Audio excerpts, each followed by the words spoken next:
wabarakatuh. Alhamdulillahilladzi arsala rasulahu bil huda wa dinil haq liyudhhirahu 'ala ad-dini kullihi walau karihal musyrikun.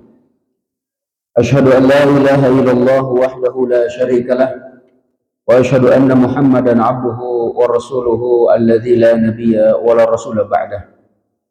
Allahumma salli wa sallim ala nabiyyina Muhammadin wa ala alihi wa sahbihi ajma'in wa man tabi'ahum bi ihsanin ila yaumiddin. Amma ba'd. Hadirin jamaah yang dimuliakan Allah Subhanahu wa taala.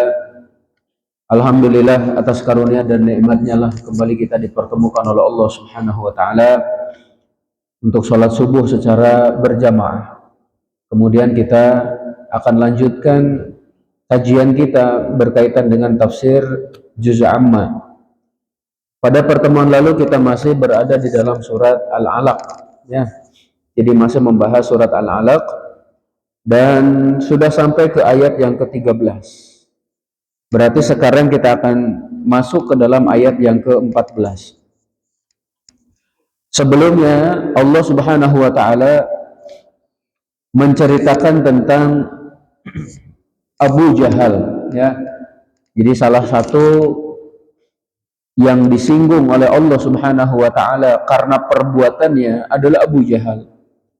Ara'aita in kana ara'aita, ya, disebutkan ayat sebelumnya itu ara'aita alladhi yanha, ayat yang ke-9. Ara'aita alladhi yanha 'abdan idza shalla. Apakah kamu tidak memperhatikan seseorang yang melarang hamba ketika dia sholat? Nah, yang melarang di sini adalah Abu Jahal. Jadi melarang Nabi Muhammad SAW untuk sholat. Kemudian ayat yang ke-11-nya, Ara'aita in kana 'alal huda. Apakah kamu tidak memperhatikan jika orang yang dilarang itu berada di atas hidayah? Au amara bittaqwa, atau memerintahkan untuk bertakwa kepada Allah Subhanahu wa taala. Dan ayat yang selanjutnya juga Allah menyatakan ara'aita in kadzdzaba wa tawalla.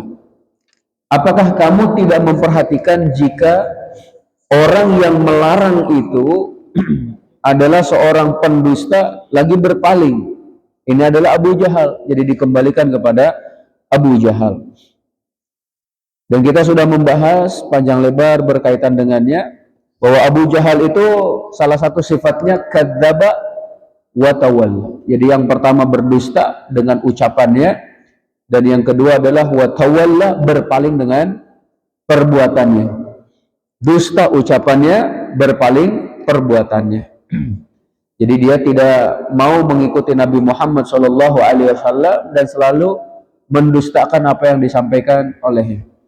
Baru di ayat yang ke-14 Allah menyatakan, apakah dia tidak tahu bahwa Allah Maha melihat? Bapak sekalian, Allah Subhanahu wa taala dalam ayat ini tidak langsung mengancam Abu Jahal dan orang-orang yang semisalnya.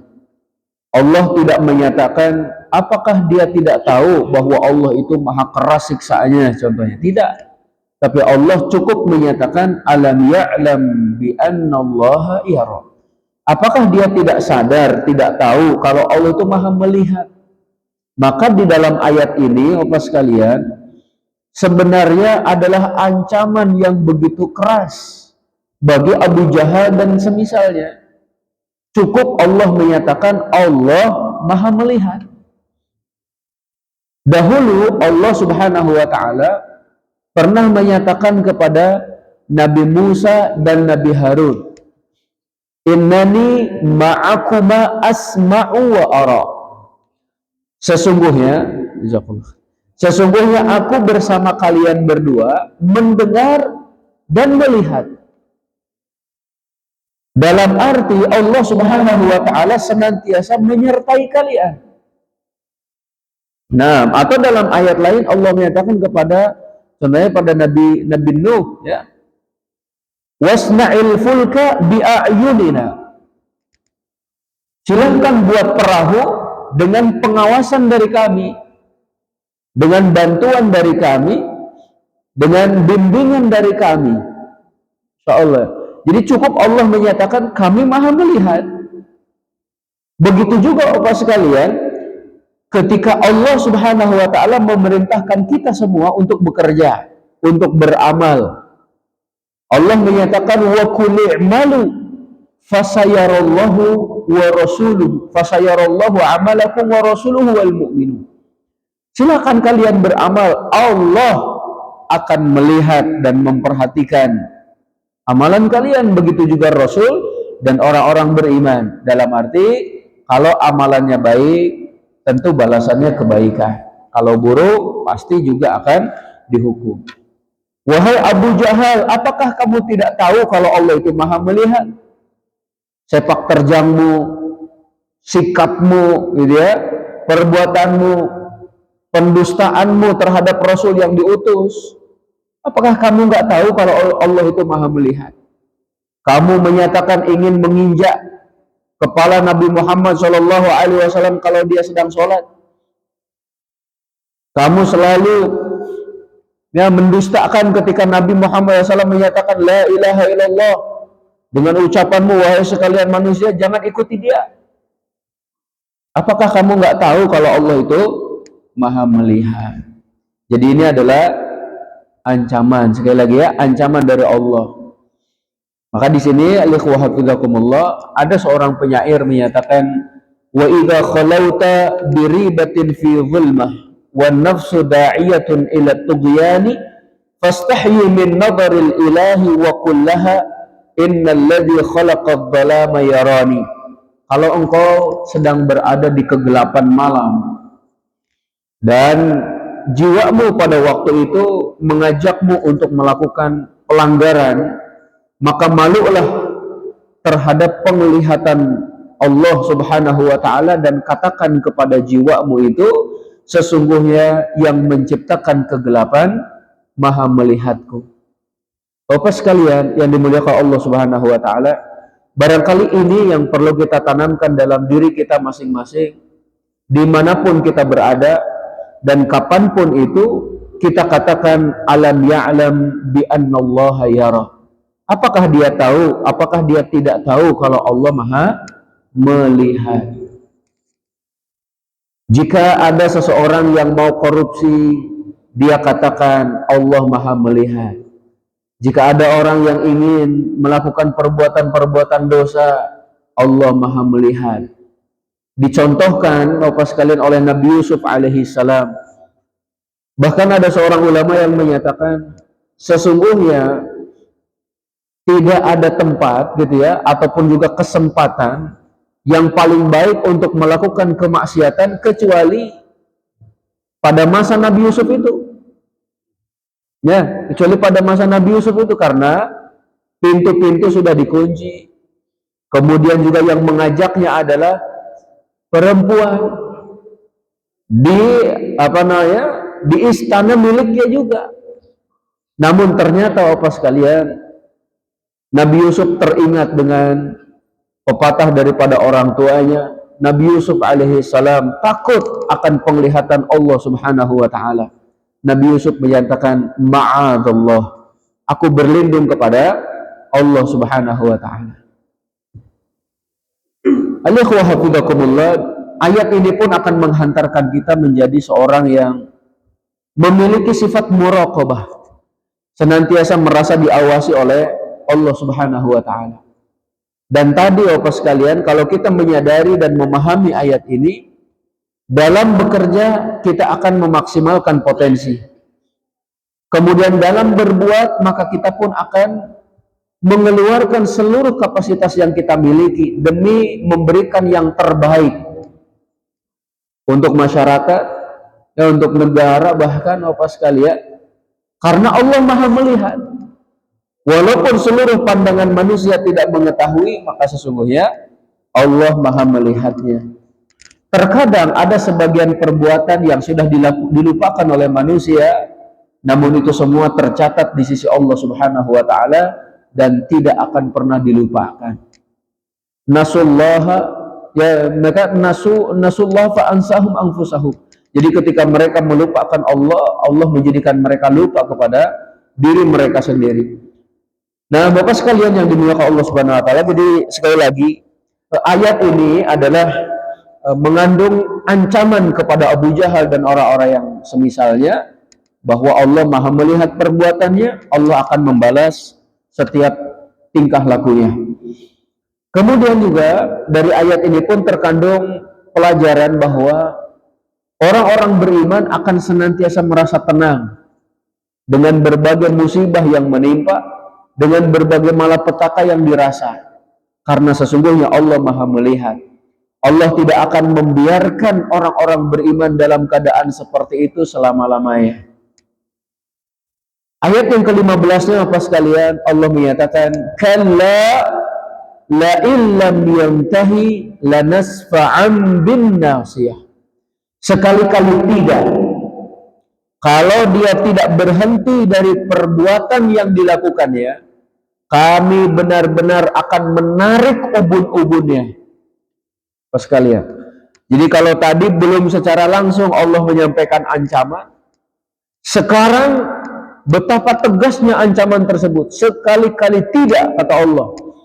Kalau dia tidak berhenti mengancam Nabi Muhammad SAW, kemudian menghalang-halangi dakwahnya, bahkan berusaha untuk memadamkan hidayahnya, juga tadi ingin ya menginjak kepala, kalau dia tidak berhenti melakukan hal tersebut, kami benar-benar akan menarik ubun-ubunnya. Kenapa yang disebut ubun-ubun apa sekali? Sebagian para ulama menyatakan karena kalau ubun-ubunnya sudah ditarik, menunjukkan kebinasaan bagi orang tersebut. Mati orang tersebut gitu ya, Masya Allah, ditarik ubun-ubunnya.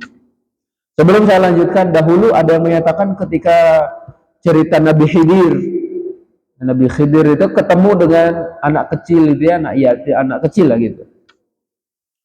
Kemudian dibunuh oleh Khidir itu, jadi ya, dipegang ubun-ubunnya, begitu ya, meninggal. Maka Nabi Musa bertanya, apakah engkau membunuh seorang anak yang masih bersih gitu ya, yang nggak punya kesalahan? Kata Nabi Khidir, nggak usah banyak nanya lah, kalau kata-kata kita ya nanti akan dijelasin.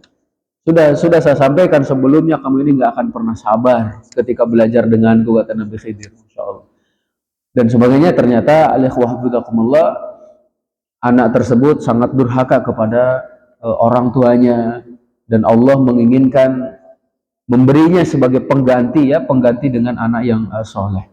Nah, alaihissalam, kalla la illam yantahi lanasfa'am bin nasiyah. Jadi sekali-kali tidak, kalau dia tidak berhenti melakukan perbuatan-perbuatan tadi, kami akan menarik ubun-ubunnya.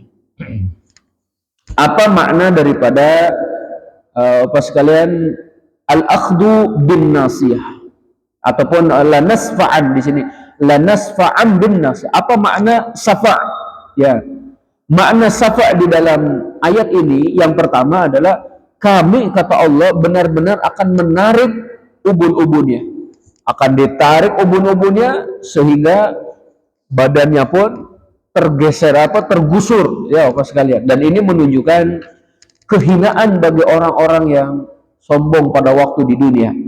Allah Subhanahu wa taala berfirman dalam surat Ar-Rahman ayat yang ke-41, yu'raful mujrimuna bisimahum fayu'khadhu bin nawasi wal aqdam.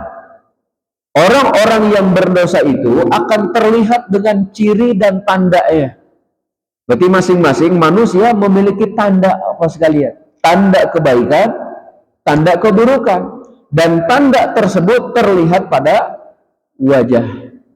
Dengan kata lain, orang yang berbuat baik terlihat bekas kebaikannya itu pada wajahnya. Sebaliknya, orang yang berbuat buruk terlihat bekas keburukannya pada wajahnya. Makanya apa sekalian, orang-orang beriman itu terlihat wajahnya kalem, terlihat wajahnya itu menenangkan, walaupun kalau sedang perang contohnya menakutkan musuhnya. Itulah yang disebutkan oleh Allah Subhanahu wa taala, Muhammadur Rasulullah walladzina ma'ahu asyidda'u 'alal kuffar ruhama'u bainahum. Jadi kalau ketemu dengan orang-orang kafir menakutkan. Tapi kalau ketemu dengan orang-orang beriman, Masya Allah, penuh dengan kasih sayang dan ketenangan. Nah di sini Bapak sekalian, orang baik terlihat kebaikan pada wajahnya. Di antara cerita yang sering juga saya sampaikan, Nabi Yusuf alaihissalam ketika dimasukkan ke dalam penjara, kemudian dimasukkan pula dua laki-laki ke dalamnya. Dua laki-laki ini bermimpi, dan ringkas cerita mereka meminta agar mimpinya itu ditakwilkan. Apa kata mereka? Takwilkan mimpi kami, gitu ya. Nabi'una bitakwilih. Coba sampaikan kepada kami takwil daripada mimpi itu. Inna naraka minal muhsinin, karena kami melihatmu sebagai orang baik. Dari mana dua laki-laki ini bisa mengetahui bahwa Nabi Yusuf yang berada dalam penjara sebagai orang baik? Ada sebagian para ulama tafsir menyatakan mereka melihat pada wajahnya. Dan kita sudah sama-sama maklum ya, mengetahui bahwa Nabi Yusuf adalah Nabi yang paling tampan. Ketampanannya itu Masya Allah ya, Allah berikan keistimewaan kepada beliau gitu. Walaupun para ulama menyatakan mana yang lebih tampan antara Nabi Adam dengan Nabi Yusuf?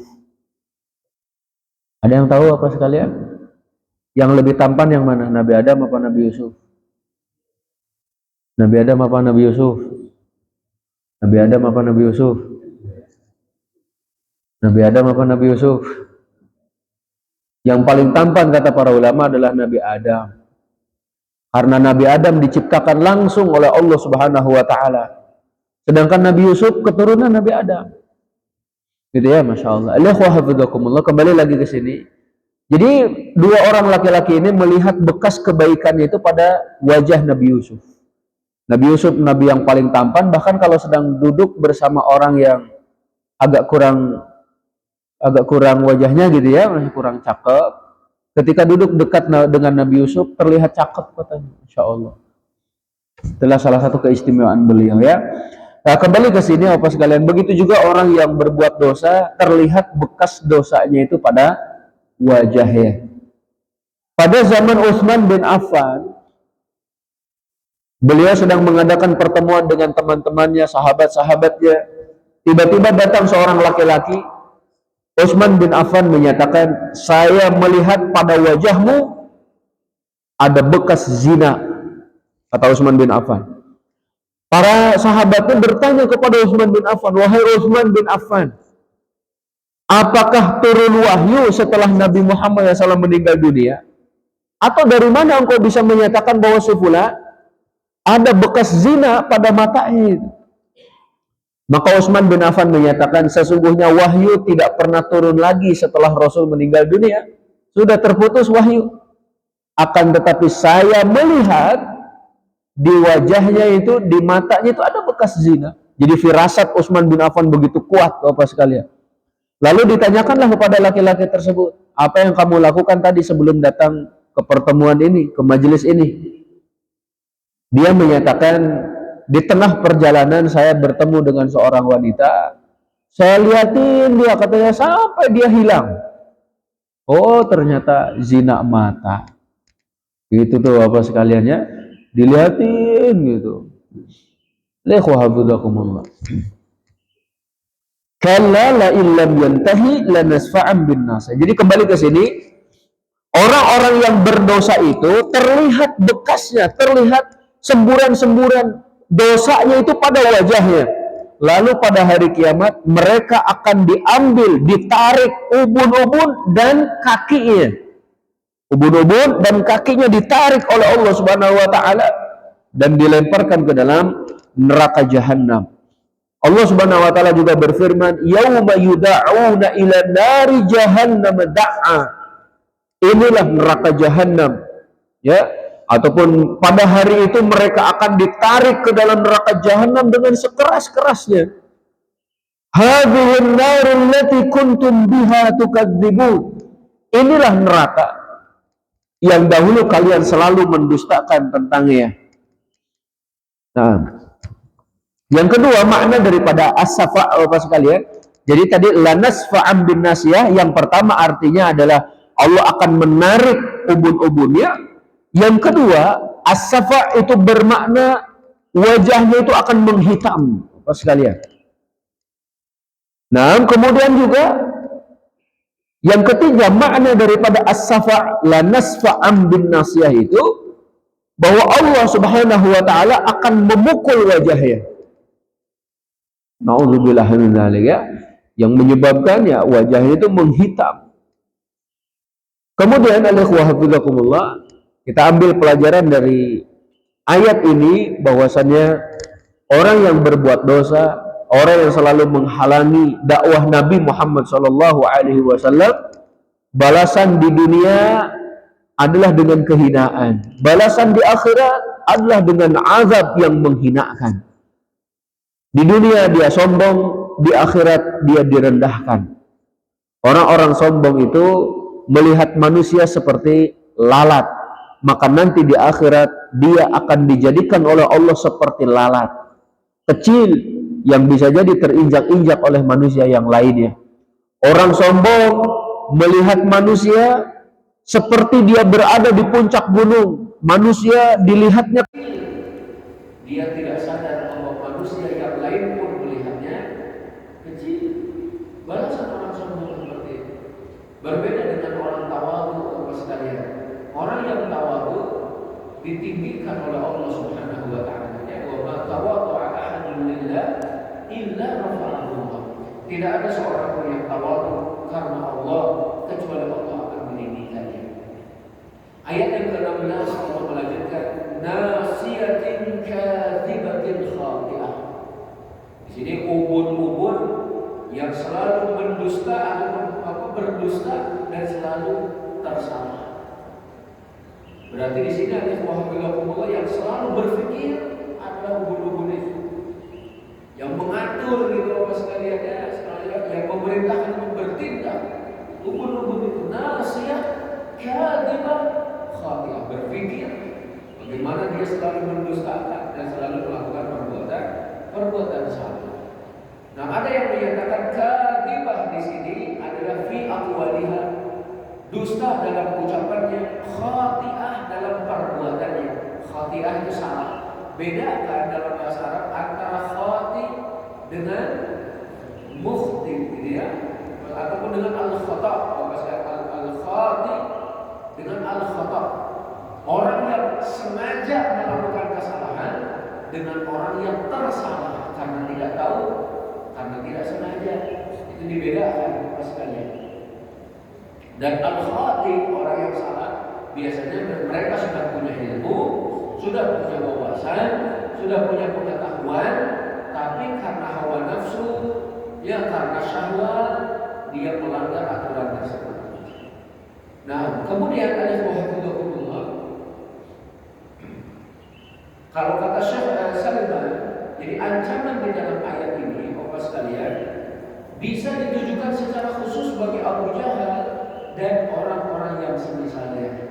Pokoknya orang yang selalu pikirannya buruk, pikirannya jorok Bapak sekalian, pikirannya selalu memikirkan bagaimana kaum muslimin agar terpojok, maka di sini disebut nasiyah kadzibah khati'ah.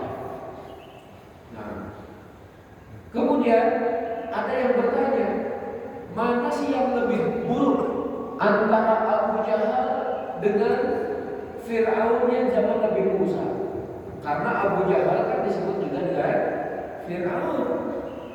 Ketika Abu Jahal terbunuh Bapak sekalian, Rasulullah SAW menyatakan laki-laki ini adalah Fir'aunnya umat ini. Berarti Abu Jahal Fir'aunnya umat kita Bapak sekalian. Nah, apa yang ataupun mana yang lebih hebat kekufurannya? Mana yang lebih buruk perbuatannya? Abu Jahal atau Fir'aun? Sebagian menyatakan yang lebih buruk Abu Jahal dari beberapa sisi. Ya. Kalau kita lihat Fir'aun itu berbuat baik kepada Nabi Musa ketika beliau masih bayi sampai usia sekitar 40 tahun Bapak sekalian. Diurus itu apa saja, dikasih makanan, dibesarkan di istananya. Sedangkan Abu Jahal dari semenjak Rasulullah SAW masih kecil pun tidak berbuat baik, kecuali ikhwahullah tidak pernah berbuat baik. Betul, Abu Jahal itu nanti beda dengan Abu Lahab. Ini Abu Jahal tidak pernah berbuat baik. Kemudian Fir'aun ketika akan meninggal dunia karena dia tenggelam di Laut Merah itu, Fir'aun menyatakan, saya beriman kepada Tuhannya Nabi Musa dan Tuhannya Nabi Harun.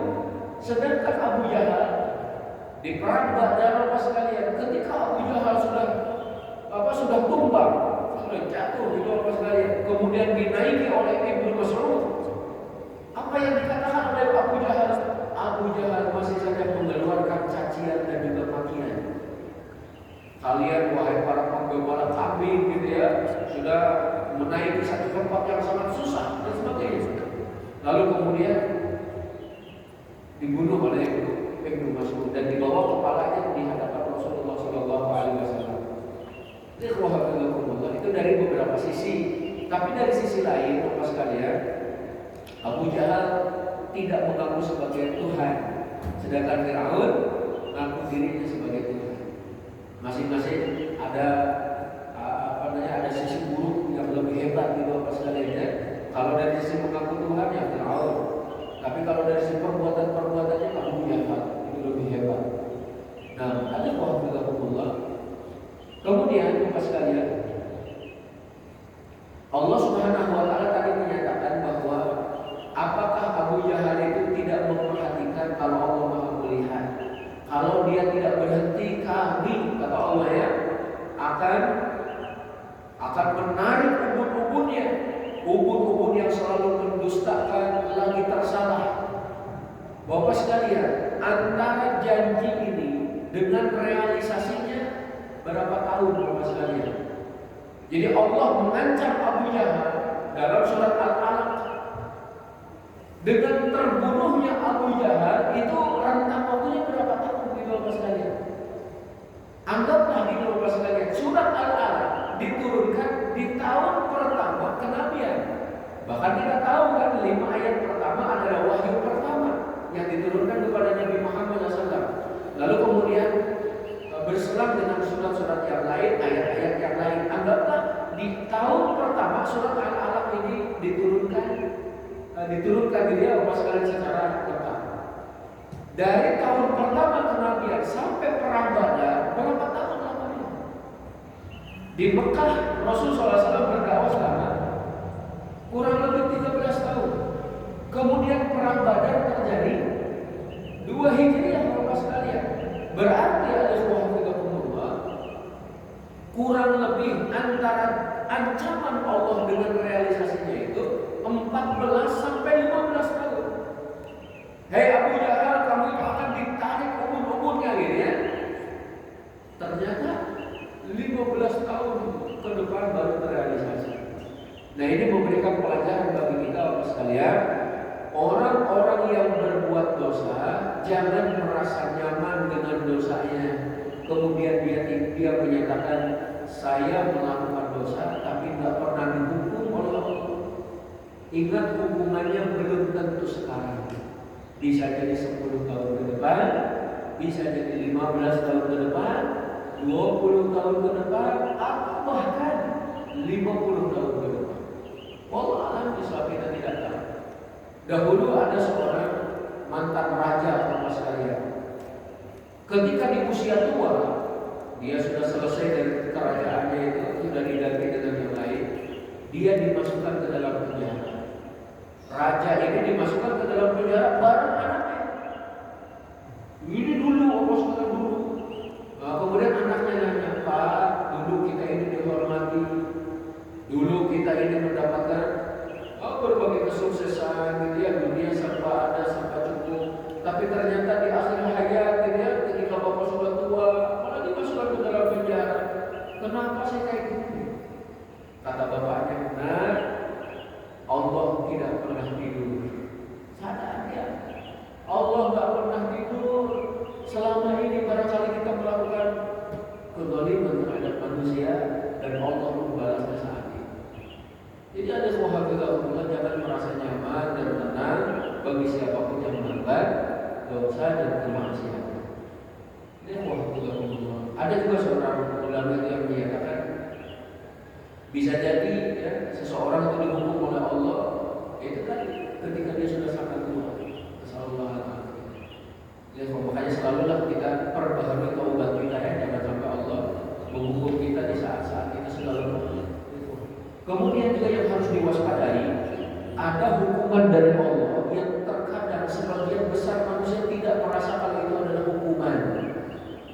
Diriwayatkan ada seorang laki-laki, ya, dia selalu bertanya kepada Allah, ya Allah, aku ini melakukan dosa, kenapa Engkau tidak hukum ya Allah? Aku pernah melakukan dosa, tapi kenapa Engkau tidak menghukum? Ternyata dalam riwayat tersebut dinyatakan dia tak bermimpi apa ini ya. Dia bermimpi ada yang berbicara kepadanya, wahai hambaku, sesungguhnya selama ini saya sudah menghukummu, namun kamu tidak menyadarinya. Hamba ini bertanya lagi, ya Allah, apa hukumanmu sehingga saya tidak sadar? Dijawab, bukankah selama ini kamu mengerjakan kebaikan dan amalan soleh, namun kamu tidak merasakan kenikmatannya? Itulah hukuman dariku. Jadi kalau kita qiyamul lail, Bapak sekalian, tidak pernah kita rasakan manisnya qiyamul lail. Kita membaca Al-Quranul Karim tidak merasakan ketenangan dalam hati kita karena kita membaca Al-Quran. Saat kita banyak berpikir, ternyata masih saja resah hati ini. Bapak sekalian, tidak merasakan nikmatnya ibadah. Itu hukuman dari Allah. Karena Allah menyatakan, "Man 'amila shalihan min dzakarin aw untha wa huwa mu'min, falanuhyiyannahu hayatan thayyibah wa lanajziyannahum ajrahum bi ahsani ma kanu ya'malun." Siapa yang mengerjakan amal soleh dari laki ataupun perempuan dalam keadaan beriman, Allah pasti memberikan kepadanya satu kehidupan yang baik. Kata para ulama tafsir, salah satu bentuk kehidupan yang baik adalah ketenangan jiwa, manisnya ibadah dia rasakan, Bapak sekalian. Makanya orang yang merasakan nikmatnya ibadah, dia akan lama beribadah kepada Allah. Kalau qiyamul lail contohnya, qiyamul lailnya panjang, Bapak sekalian. Seperti Nabi Muhammad SAW, sampai bengkak-bengkak, sampai pecah-pecah kakinya, karena merasakan manisnya ibadah. Kalau membaca Al-Quranul Karim, tidak lantas yang diinginkan adalah akhir daripada ayatnya, akhir daripada suratnya, tidak. Tapi beliau benar-benar meresapi, menikmati bacaannya. InsyaAllah. Nah, kita sudah tidak merasakan seperti itu. Kalau belum, bisa jadi ada yang salah pada diri kita. Entah amalannya yang tidak benar, atau niatnya yang tidak lurus, atau karena ada kemaksiatan yang belum kita bersihkan. Kalau orang-orang itu menyatakan ya, kenapa doa kita belum terkabul ya? Bisa jadi karena ada sumbatan-sumbatannya. Keran air itu tidak mengalir secara lancar karena banyak sumbatan-sumbatannya. Coba dibersihin sumbatannya. Kalau sudah dibersihin, lancar mengalirnya. Kenapa rezeki kita terasa sempit, terasa seret? Karena banyak sumbatan-sumbatannya. Coba sumbatannya dibersihkan, Bapak sekalian. Insya Allah mengalir secara deras. Dan ingat, rezeki bukan hanya harta. Ya, rezeki itu selain harta, kesehatan, kemudian juga ketenangan jiwa, Bapak sekalian, anak, keluarga, dan sebagainya. Bahkan kalau kita masing-masing ditanya, mau nggak matanya itu dibeli 2 miliar? Kalau sudah dibeli matanya, kamu buta, mau nggak? Mau nggak? Oh, berarti Bapak ini kaya, punya uang sekian. Kakinya 300 triliun, katanya, 2 kakinya.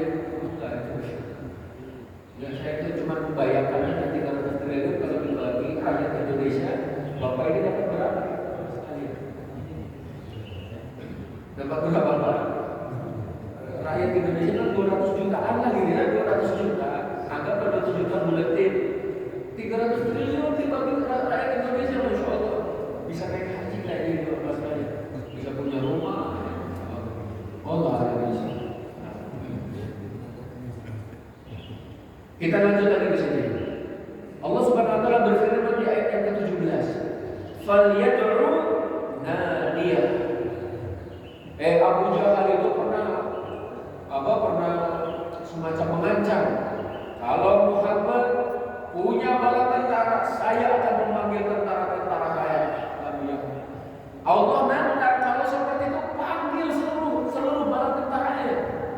Silahkan Abu Jahal panggil seluruh rekan-rekan dan kawan-kawannya, tentara-tentara yang dimilikinya, datangkan kata Allah. Falyad'u nadiyah sanad'u zabaniyah. Kata Allah, kami cukup, dia akan memanggil zabaniyah. Apa itu zabaniyah? Malaikat penjaga neraka apa sekali.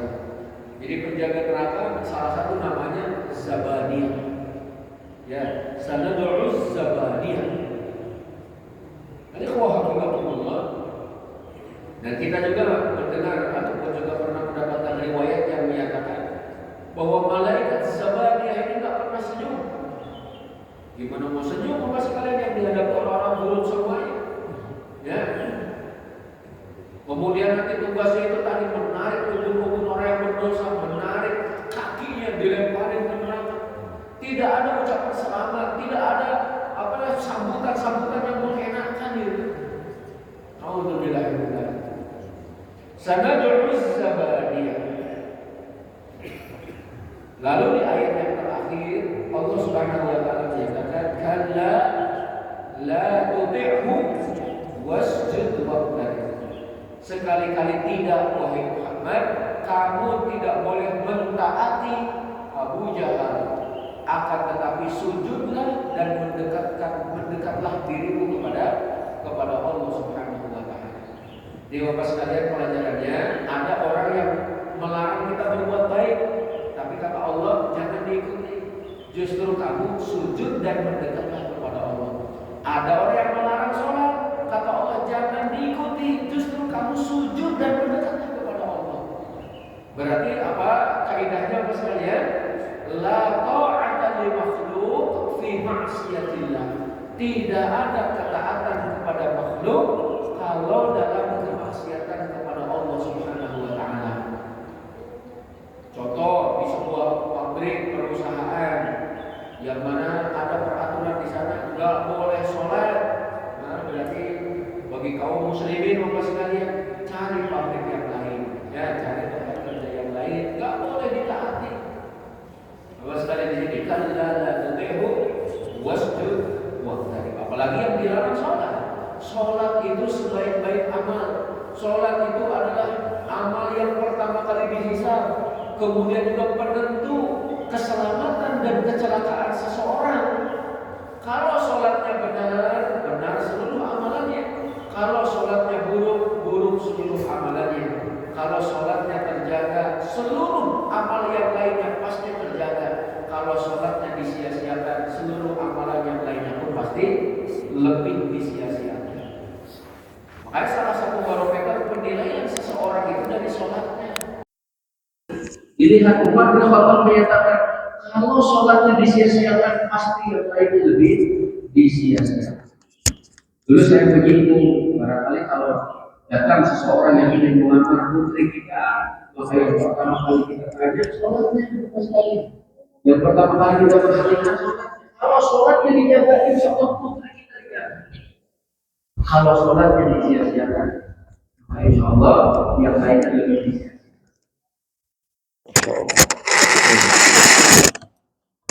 Ikhwah hafizakumullah.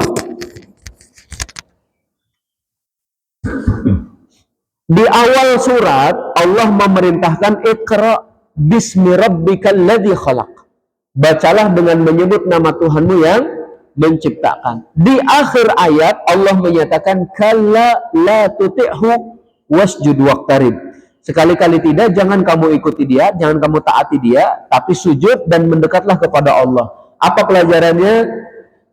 Apapun yang kita dapatkan dari ilmu pengetahuan harus menjadikan kita semakin dekat dengan Allah dan harus menjadikan kita sebagai hamba Allah yang selalu sujud. Berarti percuma Bapak sekalian banyak ilmu dan wawasan kalau ternyata dia bukan hamba Allah Subhanahu wa taala. Nah, Sedangkan seorang hamba yang paling dekat dengan Allah adalah ketika dia sujud. Rasul menyatakan aqrabu ma satu tempat yang lebih dekat ya ataupun yang paling dekat antara seorang hamba dengan Allah adalah ketika dia sedang sujud. Fa'aksiru doa, maka perbanyaklah doa sekalian. Dan doa dan sujud di sini adalah tidak dibatasi sujud yang terakhir. Bisa sujud yang pertama, ya kalau dalam sholat 2 rakaat sujud pertama atau sujud yang kedua sama-sama sedang sujud. Perbanyak doa. Adapun kalau sedang sholat berjamaah maka ikuti imam. Tidak boleh imam sudah mengangkat kepalanya dari sujud, kita tetap saja sujud, gitu ya, memperpanjang doa dengan dalil ini adalah tempat paling dekat antara kita dengan Allah, perbanyaklah doa. Kalau sedang sholat berjamaah ikuti imam, Bapak sekalian, ya tidak boleh kita menyengaja mengakhirkan gerakan dari gerakan imam. Sebagai ringkasan Bapak sekalian dari apa yang sudah kita sampaikan, nanti sisanya untuk tanya jawab dan sharing.